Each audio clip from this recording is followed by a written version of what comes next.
Welcome to the Grizzled Geek and Review for November 16th, 2018. I'm Mike. Doug. And we're here today with a special news week where we're going to do like a tribute to Stan Lee. Yeah. At the end of this, we lost a legend that we lost this week.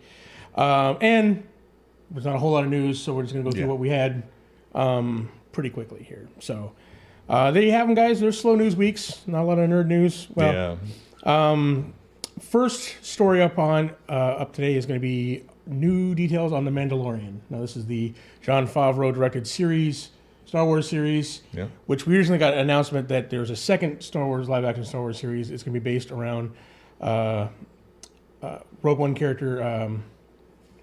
Diego Luna's character. Yeah. Cassian Andor. Yeah, that's it. Yeah. So a prequel to definitely a prequel. The prequel Spoilers. to Rogue One. Rogue One, the prequel to whatever. Back when he's doing a prequel to a prequel. Back when he's doing shady shit for the Republic. Yeah. I mean, that's kind of intriguing. Yeah. He was a cool character. Yeah, I liked his character. And if we get more of the droid, him and the droid, come on. Find out how he gets the droid. Yeah. Find out why he's, desperate to change. Yes. Because he's like, oh man, he's done some bad stuff. This is the first good thing we could do. Kind of thing. So it'd be interesting. That'd be interesting, yes. But up first is going to be The Mandalorian. And so we got some details on that, including casting. Like Pedro Pascal from Game of Thrones, he's going to be in Wonder Woman 84. He was, he's been about to, he's the Viper in Viper of Dorne. Cool. Yeah, he's a cool actor, and he's going to be the Mandalorian in the Mandalorian. So, we're not sure exactly because who was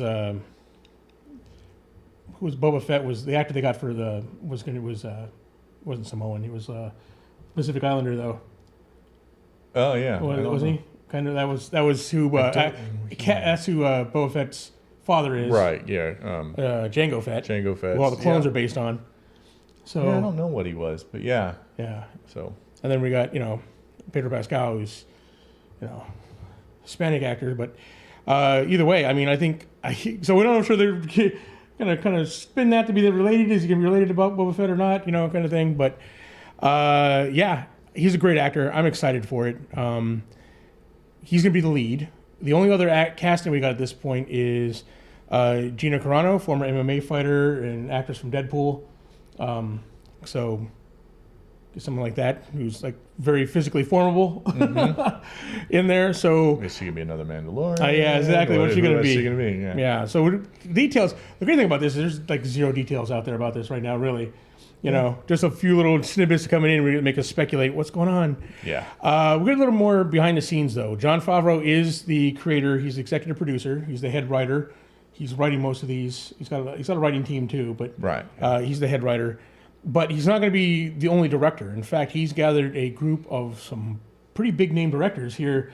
So far, we only got 3 right now, but there's going to be promised to be more. Yeah. But the 3 we got, we're talking Dave Filoni of Clone Wars and Rebels fame, right? The guy we were hoping to take over, the spot that J.J. Abrams is going to be doing right now. But still, he's great. Yeah, Taika Waititi.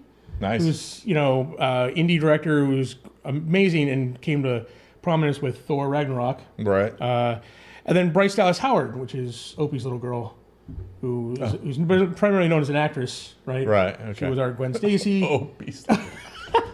Ron Howard's daughter. Yeah. So those are the 3. I don't want to call them guest directors, but they're directors they have for shows. There's 8 episodes, so we could have 8 different directors. I'm sure Favreau will direct the first one.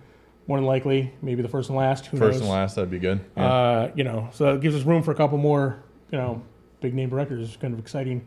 You realize if you grow up with Star Wars and you're a director at this point, now you got a chance to direct something of Star Wars. Yeah. There's people. It's not surprising they get these big names coming in here because it's kind of a dream for everybody. Yeah. So, but there you have it. Some new directors, and we know who the Mandalorian is going to be now. So, cool. I'm sure more is going to be pouring in here before next year.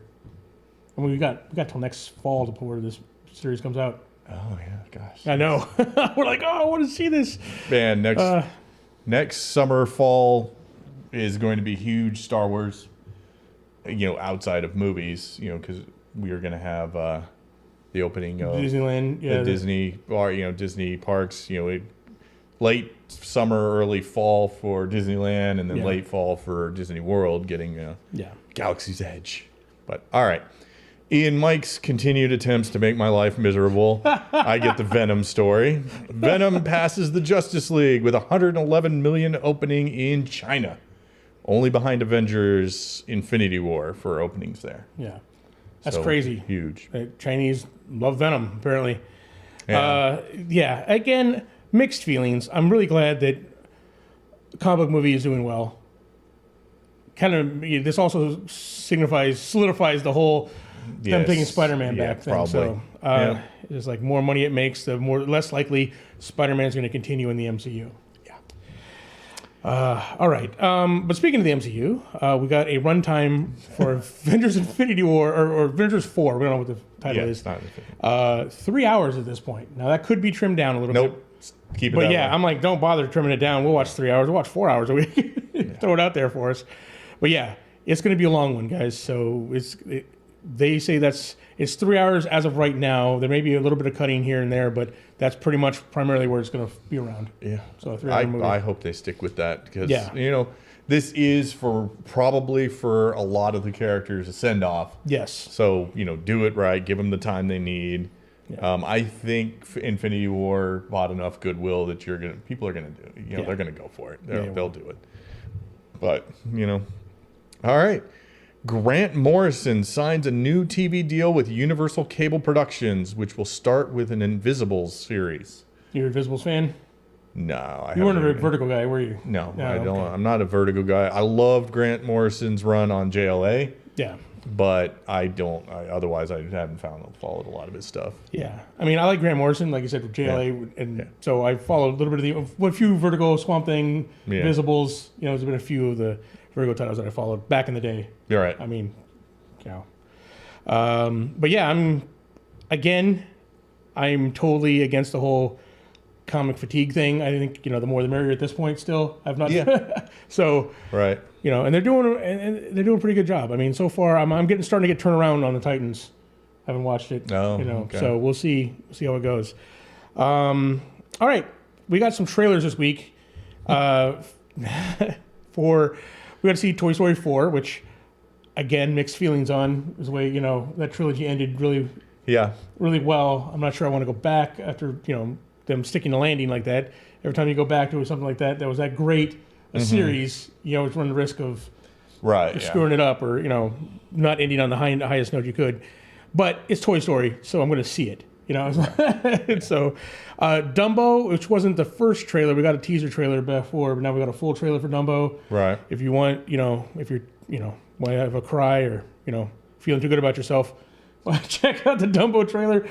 Definitely get some feels. Yeah. And then we also got a trailer for Pikachu Detective. Now, just got to point out here, Pokemon, me and Doug missed Pokemon. Like our kids were too young for Pokemon. Say I missed it. Well, yeah. We're too old for Pokemon when it came out. Our kids were too young for Pokemon when it came out. So, and my kids, Doug's kids are another country. But, I mean, I don't have the attachment to Pokemon like a lot of 90s kids did, right? Nope. So, but if you would have told me that, they're going to do a Detective Pikachu movie, and I was like, okay. That sounds stupid. That sounds dumb as hell. Yeah. And they're saying like, well, you might get swayed by the trailer. I'm like, there's no possible way. A trailer about Detective Pikachu. But it is Ryan Reynolds, and the trailer did look pretty good. So I don't know about this one. I'm kind of like, leave it up to you guys who are Pokemon fans. What do you guys think of the cool. And Ryan Reynolds, awesome. Yeah. I probably won't see it though. I mean, that's not enough. His name is not enough to make me go, I want to see a Detective Pikachu. I gotta tell you, man, I didn't think it would, but the trailer got me intrigued a little bit. I'm like, I don't know, could this be good? I don't know. It might be. Yeah. I won't know. Yeah. I'm not going. Well, we'll see it. Like maybe not in theaters, but we'll see it. All right. What do we got? Newcomer Ella J. Brasco is up for the role of Cassandra Cain in Birds of Prey. And this is where they're sticking with the younger, because she's, I don't know, like 12, 13, something like that, Oh, okay. So definitely a kid in this. So no chance of her wearing the... not going to be in the Batgirl costume. Batwoman costume. Batwoman, yeah. So, but yeah, So they've rounded out this cast. This thing is getting underway. Birds of Prey movie is happening. Man of Steel is not. So, oh well. I mean, I'll go see it, but I'm not like super jazzed for it or anything. I have to be convinced at this point. I'm going to go see it, but I mean, at this point, I'm like, the decisions that they're making, the R rating, I'm just like, I don't know if I, Everything they're doing with the DC universe, it just makes me go, am I going to see a train wreck? Yeah. Am I going to see a train wreck? Yeah. I mean, I'm eternal optimist. Yeah. No, I'm not an eternal optimist. I'm pretty pessimistic about this right now, but I want DC to have a good universe. Yeah. I just keep seeing them implode, and I'm like, why? You figure they'd learn from their mistakes, right? And then try and focus and kind of get a coherent universe together. Yep. But it hasn't happened yet. You can call us. Yeah. We'll take over for you. Yeah, exactly. We'll tell you what's going on. Yeah. Tell you how to do it right. All right. So, sad news. Obviously, we lost the legend Stan Lee this week. You guys have seen all the tributes. I mean, it was very, very touching, like DC, Marvel, Fox, Sony. Everybody's been, all the actors from, Marvel, giving big tribute. They, videos going on there. So we figured we would spend a little bit of time talking about Stan Lee, what he meant to us. I mean, there's nobody else who has that kind of that kind of legend in the industry. You know what I mean? That kind of not anymore. Not anymore. Yeah, I mean, he was from the class of the greats. He was the greats patron. Yeah. More. I mean, he and Jack were the original greats, and then everybody else kind of flowed from them, I would say. Well, I mean, he was the foundation of the Marvel. I mean, it was Stan Lee who had his hand in everything, right? But he co-created so many heroes with other greats like Jack Kirby. Jack Kirby did a lot of the creating with him, as far as the look and everything like that. Larry Lieber, his brother, did quite a bit of the creating, and Joe Simon, Steve Ditko. Right. I mean, that was the class, right? Yeah. But all of them worked with Stan. Stan had a hand in all of their creations. Yep. I mean, he was 95, and you're talking about, you look at the life he led, man. That's pretty amazing. That was pretty amazing. I wish wow. And he was loved by everybody, universally, like both sides of the aisle, DC and Marvel. He worked for both at one point or another. So it's, I'm just going down the list of just some of the things he created. Now, those of you who know anything about Stan Lee or comics, he's created pretty much all the Marvel comics we know today, right? But for those of you who don't know or not quite familiar, will know it all kicked off in 1961 with Fantastic Four. The hero stuff. He era. wrote other stuff before that, right?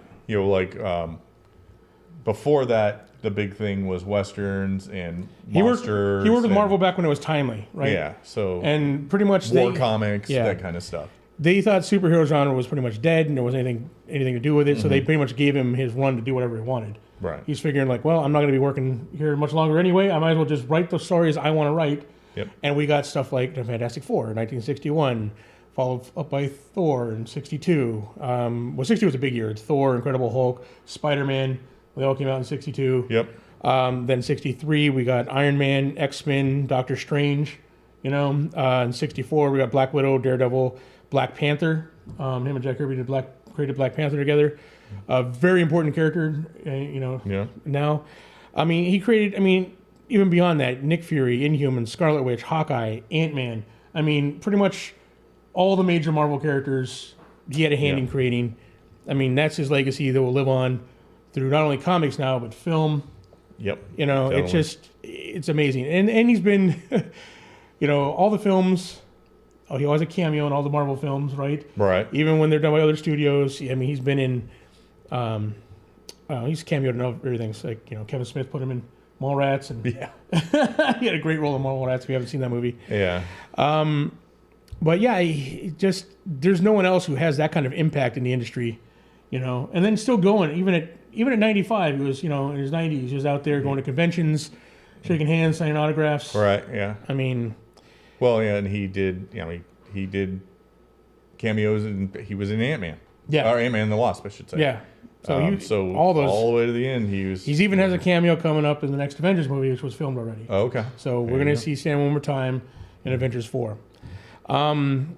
Now, I got a chance to actually meet him one time in Chicago Comic-Con. Uh-huh. I actually got my wedding issue of Spider-Man autographed by him. Nice. It's one of my in my collection here. But yeah, I only got to see him that one time. Did you ever get to see him? No, I've seen him at conventions. I never got to meet him. Yeah, I got to meet him. Yeah, or get an autograph or any of that kind of stuff. Yeah, I mean, it's like we saw him one time in San Diego Comic Con. Just like, was he walking down? He had an entourage with him, but he was walking. Oh yeah, we were in line back in the day when you could go to the Comic Con and get in line and get tickets. Yeah, we were in line on the back side of the convention center, stretching out along the pier towards Seaport Village, and he just walked along and said hi to everybody. Yeah, he was shaking hands while I was walking on. I mean, he had an entourage behind him, but he was just like, look, someone important's coming. He's got an entourage. It's Stan Lee. Yep.